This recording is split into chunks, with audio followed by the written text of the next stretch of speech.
que o amigo é o irmão que a gente escolhe para caminhar nessa estrada terrena. E muitas vezes um amigo é o irmão escolhido que nos faz mais bem que o irmão de sangue. Quantas vezes um amigo nos socorre, nos ampara na hora da necessidade, e o irmão de sangue que a gente tem dificuldades acaba não fazendo por nós o que poderia fazer. E a gente percebe, principalmente na hora da dor, quem está ao nosso lado. Nas festas é fácil, a gente tem muitos amigos, conhecidos, né? Vamos dizer assim, muitos conhecidos, muitos colegas. Mas o que estamos fazendo com o jardim das nossas amizades? Eu trato com respeito, eu trato com amor, eu me lembro, eu ligo, eu faço uma visita, eu convido para vir na minha casa, eu convido essa pessoa a conviver comigo no meu dia a dia. Eu quero saber dos problemas dessa pessoa, ou eu estou sempre despejando no meu amigo as minhas lamúrias, as minhas reclamações, e eu não tenho tempo para observar se o meu amigo está bem. Nós vamos nos hospitais, seja convênio, seja no hospital público, e a gente vê muita gente sozinha, a gente vê a dor, quando estamos frágeis na dor. Quem nos acompanha? Quem está ali do nosso lado, segurando a nossa mão? Nós estamos pegando esse canteiro de amizade para que a gente possa ter alguém para pedir por nós, interceder por nós numa oração, numa prece.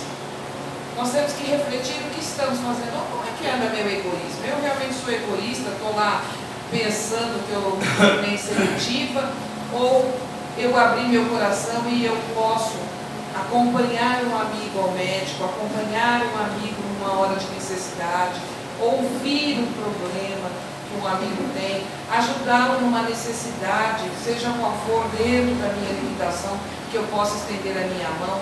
O que eu estou fazendo de fraterno? Muitas vezes a gente chama as pessoas hipocritamente de irmãos, né? Irmãos de verdade, porque irmão se gruda lá, dá um voador no outro, e a gente faz isso com os amigos que a gente gosta, né? Sapateia em cima e acha que está tudo certo. Então são assim. Nós temos que os tratar com respeito, com amor, com carinho e principalmente pedir por eles, orar por eles, o amor fraternal. Tratar, não precisa tratar como irmão, trata como amigo mesmo, mas trate com muito respeito. Podemos pensar durante a semana, olhar com amor, com carinho, com respeito, para o que a espiritualidade vem nos lembrar de como devemos olhar os nossos amigos e principalmente para os nossos irmãos, que também são os nossos amigos. Estou tratando os meus irmãos com respeito? Estou dando a atenção que eles precisam? Ou eu ainda estou muito egoísta, olhando apenas para mim mesmo? E assim nós começamos a palestra da noite de hoje. Nós temos a grata tarefa de falar hoje do capítulo do Evangelho segundo o Espiritismo, capítulo 23, a moral estranha de Jesus, ou a estranha moral de Jesus. E aí pensando, desde ontem que eu estou estudando sobre a palestra de hoje, pensando de que forma falar, ou qual conteúdo que eu gostaria de passar para os senhores, dentro do meu entendimento, dentro da minha compreensão. E eu fui ler os sermãos de Jesus, alguns deles, principalmente os públicos, e eu percebi que Jesus falava com muita transparência. Embora a gente fale muito das parábolas, Jesus não inventou as parábolas. As parábolas eram as histórias que tinham um cunho moral, que era utilizado para fazer as pessoas entender aquela lição. E até hoje a gente utiliza isso, mesmo nas palestras, quantas vezes a gente utiliza uma historinha para dar mais graça, para fortalecer e para a pessoa compreender o que a gente está falando. Na época de Jesus, o antes do Antigo Testamento, também tinha as parábolas. Existem 10 parábolas no Antigo Testamento. Então era algo que eles utilizavam para ensinar, fazia parte dos ensinamentos. E Jesus, com seu amor, com a sua doçura, vem contra todas as formalidades da época. Aí pensa assim, nossa, Jesus tão amável, tão bondoso, falava muitas vezes tão difícil, de forma tão rigorosa, né? Como compreender as palavras do nosso Mestre Jesus? E a gente percebe que nós nos comovemos, nos dizemos cristãos ou seguidores do Cristo, mas sabemos muito pouco de Jesus. Não sabemos das suas parábolas, não sabemos quantas eram, não sabemos como elas foram escritas. E a doutrina dos Espíritos faz isso muito bem.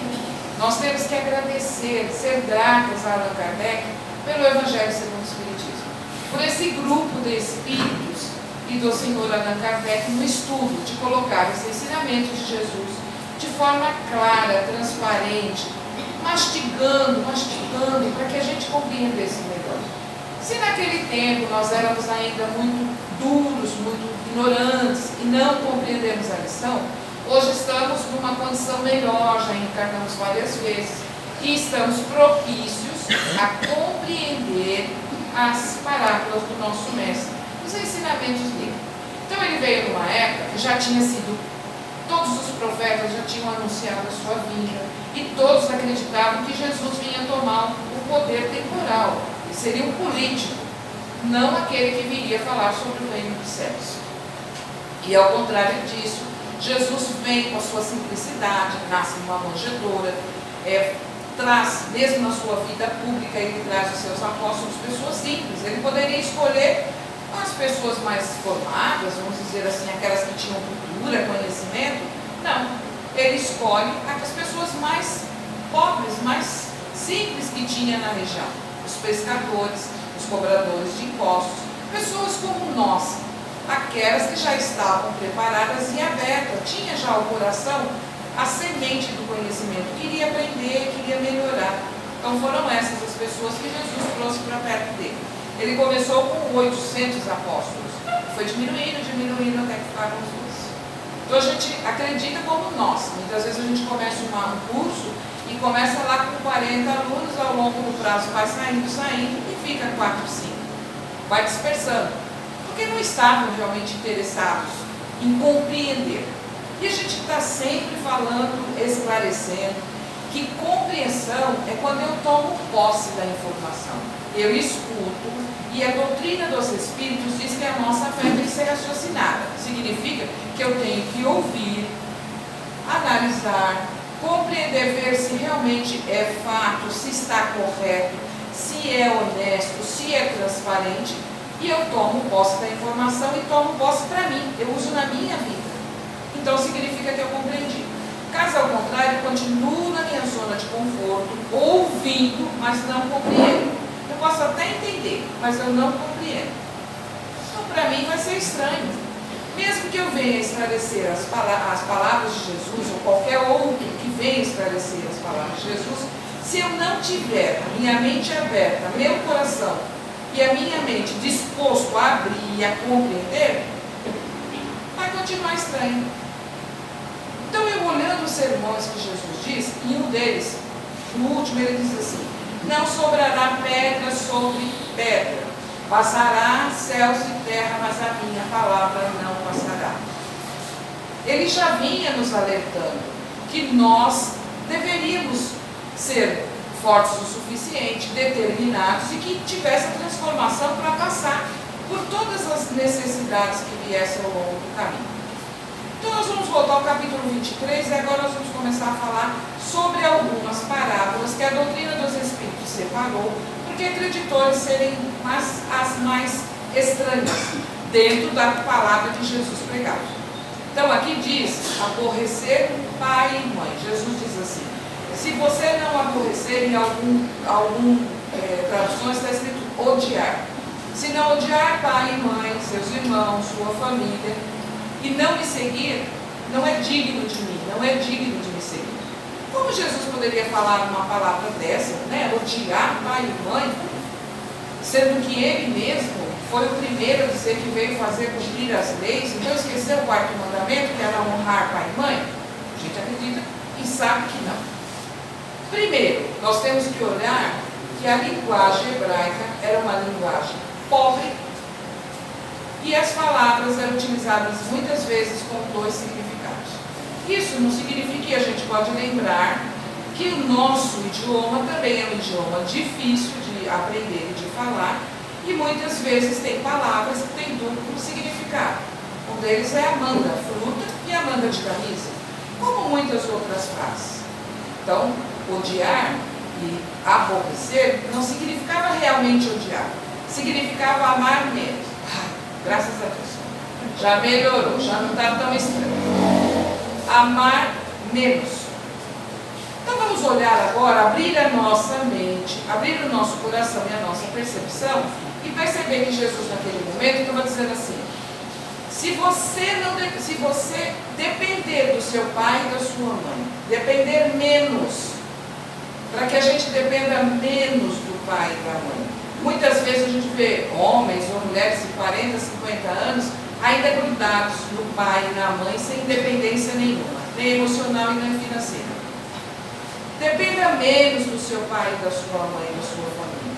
Você tem que seguir por você, crescer, aprender, evoluir. Nós aprendemos, somos amparados pela nossa família, mas em um determinado momento nós vamos para a sociedade. Nós vamos formar as nossas famílias e vamos ter os nossos filhos. Mas eu sou um ser que vou evoluir por mim. Eu não posso mudar a vida do outro, eu tenho que mudar a minha vida.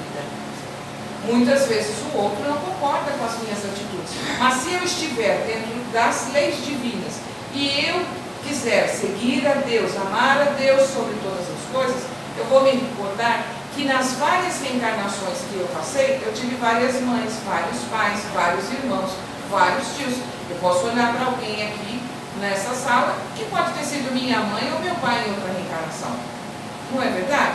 Então significa que nós devemos respeitá-los, ampará-los, mas não significa que nós devemos estar grudados, dependentes do pai e da mãe. E os irmãos ou a família? Quantas vezes nós construímos a nossa família, os pais constroem as famílias, e o homem trata a mulher como se a mulher fosse a mãe dele? Ou a mulher trata o marido como se o marido fosse o pai? Nós precisamos tratar os nossos companheiros como companheiros. O nosso pai é o nosso pai, a nossa mãe é a nossa mãe, e o nosso marido é o nosso companheiro, e a nossa esposa é a nossa companheira. Muitas vezes o pai compete com o filho, pelo amor da mulher, ele tem ciúmes, ele quer atenção só para ele, ele não aceita, ele quer ir jogar o futebol, ele quer continuar a sua vida de solteiro, porque ele não admitiu a posição que ele está naquele momento, ele não tomou para si a compreensão das obrigações que ele tinha naquele momento. Ele abandonou o pai e a mãe, né? Ele amou menos o pai e a mãe, saiu para o mundo, mas ele está fazendo o que com a família dele? Ele também não está sendo honesto, íntegro com a família que ele formou. Quantos pais abandonam as esposas, acabam formando outras famílias e esquecem os filhos do primeiro casamento? Não existe para ele simplesmente acabou. Mas não existe ex-pai, ex-mãe. Pode existir ex-sogra, ex-sogro, mas ex-pai, ex-mãe e ex-filho não existe. É sua responsabilidade. Teve um planejamento e você aceitou passar por aquela família e ter aqueles filhos que você se propôs a ter. Você tem que ter respeito por eles. Ensiná-los dentro das leis divinas, da direção, disciplina, sim, sim, não, não. Educá-los para a vida, educá-los para serem cidadãos melhores, evoluir, exemplo. E o que nos falta muitas vezes é exemplo. Jesus lá atrás já estava falando para aquele povo. Então significa que nós estamos hoje na atualidade e nós não mudamos muito. Continuamos com as mesmas atitudes. Somos dependentes do pai e da mãe, muitas vezes financeiramente, abusamos muitas vezes do pai e da mãe. Financeiramente, colocamos ele em riscos, né, desnecessários. Por quê? Porque não crescemos, não evoluímos. Então nós não somos realmente dignos de seguir Jesus. Nós não compreendemos as suas leis. Nós não compreendemos o caminho que Ele nos colocou. Eu sou o caminho, a verdade e a vida. Não se chega ao Pai senão por mim. Ele nos ensinou regras de conduta. As regras de conduta estão em todos os sermões dele, Sermão da Montanha. Essas são regras de conduta. Bem-aventurados aflitos, bem-aventurados pacíficos, bem-aventurados misericordiosos, bem-aventurados aqueles que são perseguidos em meu nome. Naquele momento ele deixou claro que ele era enviado por Deus, que ele não veio para tomar o poder temporal, mas que ele veio para nos ensinar que através das regras de conduta nós teríamos acesso ao reino de Deus. Caso ao contrário, nós passaríamos por sofrimento e por necessidades desnecessárias. Nós estamos no planeta Terra com essa grande oportunidade de evoluir, de melhorar. E aí nessa mesma lição, nesse mesmo capítulo, ele vem falando quando a pessoa chega para ele e diz assim: mestre, eu vou te seguir, mas deixa eu ir lá enterrar meu pai. E aí Jesus disse para ele assim: deixa os mortos enterrar os seus mortos. Ah, sério, mas tem dó, né? Como é que o morto vai levantar e enterrar o outro? O que nós temos que compreender é que muitas vezes nós não damos a atenção devida em vida, e quando o corpo desencarna, que o espírito sai do corpo, nós vamos chorar em cima dele.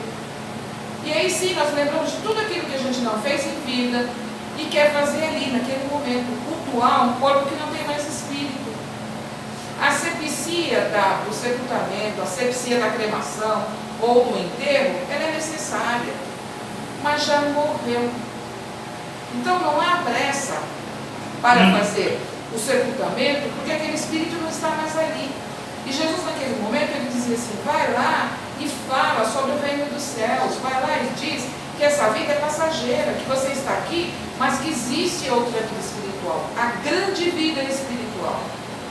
Dê valor enquanto está junto, enquanto é vivo, enquanto está com você. Depois que desencarnou, não adianta pressa, não adianta o sofrimento em vão. Quantas pessoas que vão em cemitérios e passam lá dias e choram por ossos, não está ali mais o espírito. Temos que compreender que ali não existe mais aquele espírito. Nós não precisamos ir no cemitério para ouvir ou para falar com um dos nossos queridos que já partiram.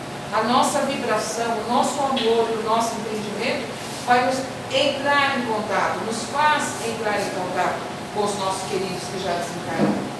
Então essa compreensão que Jesus já queria mostrar para nós naquele momento. E aí, vamos seguindo ainda nesse capítulo, que diz: eu não vim trazer a paz, mas a espada. É difícil, né? Nossa, Jesus com uma espada, ele nunca, que a gente saiba, não tem nada escrito nos seus evangelhos que fale que Jesus tenha pego algum tipo de arma. Aí ele diz assim: eu não vim trazer a paz, mas vim trazer a razão. Dentro de uma única casa, onde nós dizemos muitas vezes que existe paz, mas muitas vezes existe a tortura, existe o abuso sexual, existe a violência doméstica, existe o pai carrasco, ou o homem carrasco, que bate na esposa, que mantém o lar e os filhos ali sobre a sua lei. Do lado de fora, o verniz social. Todos pensam que está tudo bem. Qualquer que seja do membro da casa que levante a voz ou diga alguma coisa, ele diz: não acabe com a paz que existe no lar, a paz que ele determinou. Então nós temos que começar a pensar: que paz que eu tenho dentro do meu lar? Dentro do meu lar há diálogo, dentro do meu lar há paz, dentro do meu lar há concórdia. Quantas vezes os pais que deviam proteger seus filhos, suas filhas, são os primeiros a abusar dos filhos, ou através da violência física, ou através da violência psíquica, ou através da violência sexual, do abuso sexual dentro da própria família, dentro da própria casa. Quantas vezes nós percebemos, ou vemos, ou mesmo a intriga, a inveja dentro da casa, a falta de união. Não existe, a maioria dos lares de hoje são desfeitos pelo egoísmo, pelo orgulho dos consortes, né? Do casal que casa, um quer mandar no outro, um quer ser mais do que o outro, não caminham lado a lado. E o que é muito triste, que a gente percebe, que a gente vai envelhecendo, e aí a gente vai deixando de ter paciência com o nosso companheiro, de ter paciência com a nossa companheira. Nós começamos a ser agressivos, nós não prestamos atenção, nós achamos e reclamamos de tudo, abandonamos muitas vezes, porque quando nos casamos jovens, bonitos, perfumados, alegres, e o tempo vai passando, nós vamos envelhecendo. Tanto a mulher quanto o homem acaba chegando numa idade que ele muda o feromônio, ele muda do cheiro natural dele. E aí já não há mais interesse, já não tem mais a libido, o sexo já não faz mais parte daquela união, daquele casal. E aí é onde acabam se separando, se afastando um do outro e se atracando. Então já não tem mais dois companheiros. Tem dois inimigos, muitas vezes unidos pela mesma pensão, pelo mesmo dinheiro, que não podem se separar e acabam se degradando dentro do próprio lar. Quantas vezes a religião se faz diferente no mesmo lar? O pai ou a mãe tem uma religião, tenta passar ou obrigar o filho a seguir aquela religião. Porque ter uma religião e dar sustentação ao filho significa que quando nós somos, eu sou espírita, eu tenho uma filha e eu tenho, desde criança, eu a trago junto comigo para essa religião. Ela faz parte comigo da religião que eu professo. Ela fez evangelização infantil, ela participa comigo dos eventos, ela vê o exemplo que eu tenho através do evangelho no lar, dentro da minha casa. Ela participa. Isso é a religião. Agora, muitos pais pegam seus filhos, largam lá na porta da igreja, ou do templo, ou do centro, do que quer que seja, e deixa lá para ser que façam o que for melhor. Quando ele chega em casa, ele exige que cumpra-se da forma com que ele acredita que está certo. Esse lar não tem religião. Esse lar não professa religião nenhuma. Então, como é que eu posso dar sustentação? Como é que eu posso dar uma orientação, educação para um lar desestruturado? Como é que eu posso chamar a atenção do meu filho se eu não lhe dou o exemplo? Como é que eu posso exigir dele algo que eu não faço?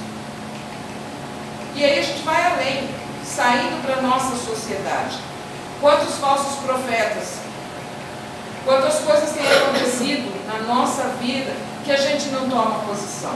As guerras, quando não há fraternidade, e Jesus diz isso no seu sermão, haverá fome, haverá guerras, haverá desunião.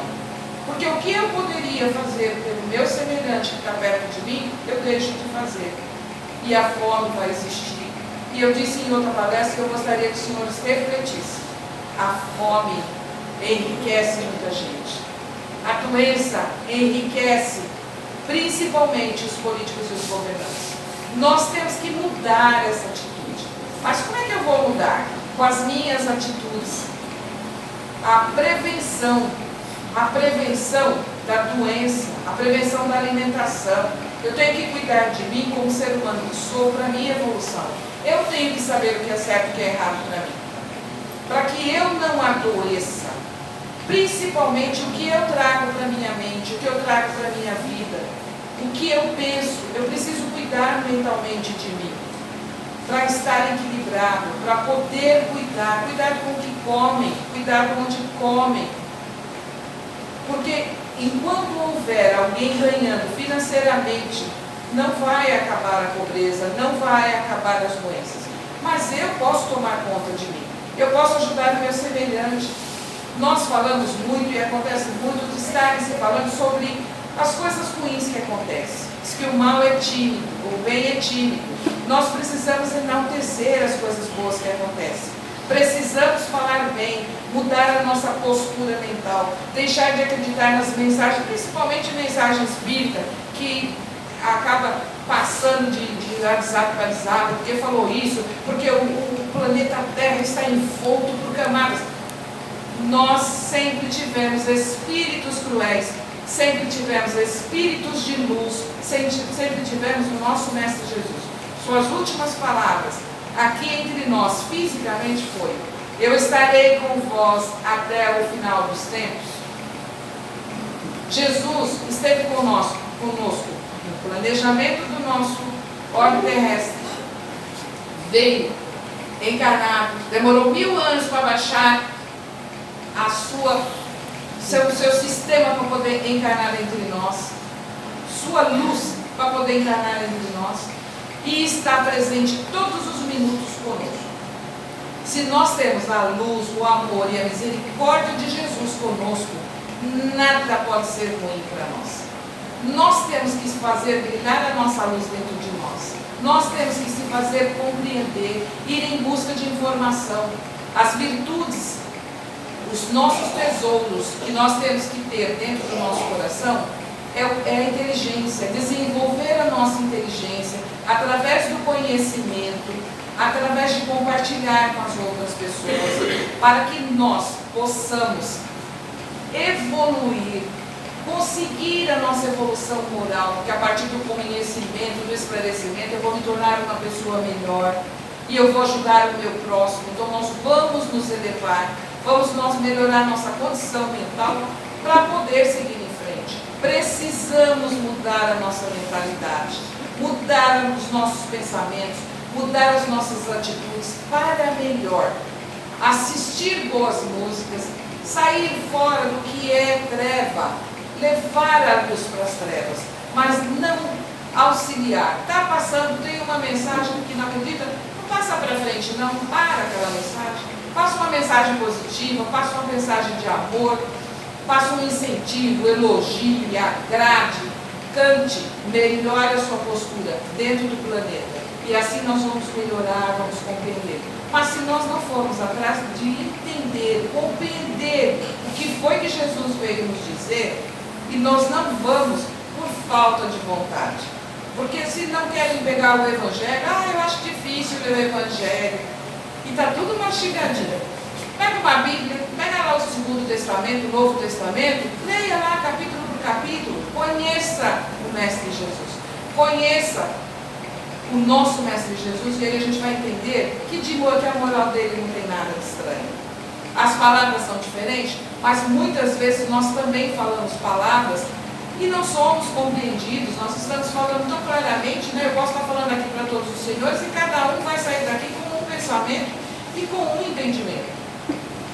Temos que compreender que se é difícil uma parábola, eu conheço todas as parábolas de Jesus, eu conheço todos os sermões que Jesus fez. Jesus teve uma vida pública de 3 anos, ele tinha 30 anos e ele teve 3 anos na sua vida pública. Eu conheço a história de Jesus, vamos nos esclarecer. E aí a gente vai compreender que não há estranheza nenhuma na moral de Jesus. Jesus é o nosso mestre, guia e exemplo. É o espírito mais puro que já reencarnou no planeta Terra. Vamos pensar a respeito, vamos estudar, vamos melhorar as nossas condições, principalmente em relação às palavras de Jesus. Vamos atrás do conhecimento. Eu agradeço a todos por terem me ouvido. Desejo a todos que alcancem o que vieram buscar nessa casa de caridade, dentro do merecimento pessoal de cada um, dentro da necessidade pessoal de cada um, e principalmente a misericórdia de Deus. Eu os abraço a todos fraternalmente e agradeço mais uma vez por terem me ouvido. Minha gratidão.